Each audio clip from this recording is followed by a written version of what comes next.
भी बहुत अच्छा रिजल्ट, एक तो मोमेंटम बना हुआ है। मार्केट ने भी एमजीएल आईजीएल दोनों में बहुत इंटरेस्ट है, आए दिन आपको दिखाई देंगे अच्छे मूव्स आते हुए। हमारे साथ आज आईजीएल के रिजल्ट्स पर बात करने के लिए कमल किशोर चतवाल जुड़ रहे हैं, आईजीएल के डायरेक्टर हैं। चतवाल साहब गुड मॉर्निंग। हमने देखा है आपके वॉल्यूम्स करीब करीब 8.5 एमएसएमडी के आसपास रहे हैं, जबकि आपकी गाइडेंस 9 के आसपास थी, थोड़ा सा सॉफ्ट अपनी गाइडेंस से। ये मिस कैसे रहा और क्या आपको लगता है आगे आने वाले साल में, मतलब जो 2 क्वार्टर बचे हैं, उसमें वॉल्यूम्स इंप्रूव हो जाएंगे? एक्चुअली ये Q1 Q2 में कुछ इवेंट्स हो गए थे जो हमारे कंट्रोल में नहीं थे। जैसे Q2 में G20 और फ्लड्स का थोड़ा इम्पैक्ट आया था। सिमिलरली Q1 में कुछ विंटर थोड़ा एक्सटेंडेड हो गई थी। बट हम कॉन्फिडेंट हैं कि जो we will exit the year, जो हम ईयर एंड तक 9 मिलियन के आसपास पहुंच जाएंगे। चटवाल जी नमस्कार सर। तो ये आपसे ये जानना चाहेंगे कि क्या जो मौजूदा तिमाही चल रही है, क्या उसमें वॉल्यूम में आप पिकअप देख रहे हैं? हाँ, मुझे बताते हुए खुशी हो रही है कि हमने आईजीएल ने सबसे ज्यादा sale 51.92 51.92 lakh kilo CNG sale किया था 27 अक्टूबर को। तो ये Q2 के बाद है, बट पिकअप हम देख रहे हैं। तो उसके मुकाबले जो हमारी औसत होती थी 44-45 लाख के आसपास होती थी, तो ये हमने एक देखा है कि सेल काफी ज्यादा है। प्लस जो पैसेंजर व्हीकल का कन्वर्जन है, जो आम जनता यूज करती है पैसेंजर व्हीकल, उसका कन्वर्जन भी हमने देखा कि काफी ज्यादा हो रहे हैं। तो 15 से 17 की रेंज में रहते हैं, कभी किसी महीने 15 हो जाते हैं, कभी 17 के आसपास हो जाते हैं। तो ये एक रेंज देख रहे हैं कि उसको अगर आप एनुअल बेसिस पे करें तो 2 लाख के करीब गाड़ियां ऐड हो रही हैं हर साल। तो ये 2 सेगमेंट हम देख रहे हैं। तो इससे हम कॉन्फिडेंट हैं कि आने वाले समय में 9 मिलियन से हम इस साल को एग्जिट करेंगे।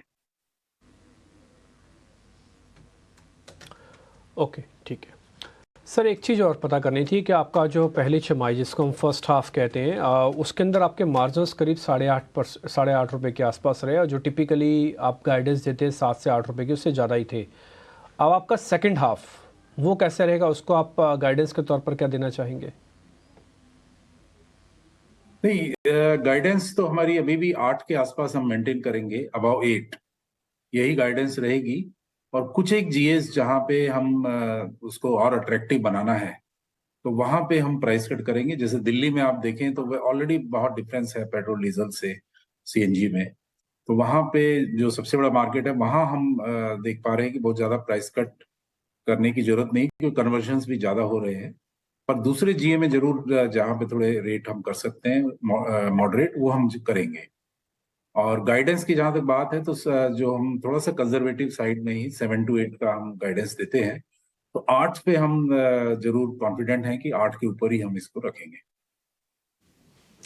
सर एक और चीज़ है जिसके बारे में ना सभी लोग जानना चाहते हैं, और हाल फिलहाल ऐसी खबरें भी आई थी। थोड़ा सा अगर हम शेयरधारकों के संदर्भ में बात करें तो थोड़ा सा निराश वो हुए थे। सरकार का जो जोर है वो ईवी के अडॉप्शन पर बढ़ रहा है, इलेक्ट्रिक व्हीकल्स पर। और कम से कम दिल्ली को लेकर खबरें आई कि वहां पर 2030 तक जो कैब्स हैं वो सारी की सारी ईवी वाली हो जाएंगी।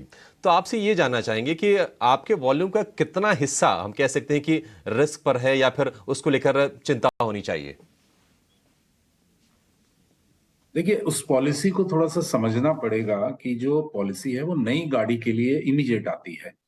कि जो लाइसेंस लेने के बाद उनके जो विद इन 6 मंथ 6 महीने के अंदर अंदर वो 5% गाड़ियां, जो नई गाड़ियां हैं, वो ईवी में कन्वर्ट होंगी, न्यू एडिशंस। और जो नंबर 3 साल में 50% और 5 साल में 100% होगा नई गाड़ी का एडिशन। तो जो पुरानी गाड़ियां चल रही हैं उनकी तारीख 2030 तक है। इसके साथ साथ उसमें थोड़ी क्लैरिफिकेशन की भी जरूरत होगी कि जो गाड़ियां ऑलरेडी चल रही हैं, जिनको कि सरकार से ही परमिशन मिली हुई है कि 15 साल तक वो गाड़ियां सड़क पे चल सकती है, तो उनका 2030 के बाद क्या ट्रीटमेंट होगा, तो उसमें एक थोड़ी क्लैरिफिकेशन की जरूरत है। जहां तक इम्पैक्ट की बात करें तो अभी इमीडिएटली हम 3 से 4% का इम्पैक्ट देख पा रहे हैं इसमें। आगे बढ़ते हैं। बहुत शुक्रिया जयतवाल साहब आज हमसे बात करने के लिए। आगे आने वाले क्वार्टर्स में ये जो थोड़ी सॉफ्टनेस हमने वॉल्यूम ग्रोथ में देखी, वो इंप्रूव होने की बात है, लेकिन आज का फोकस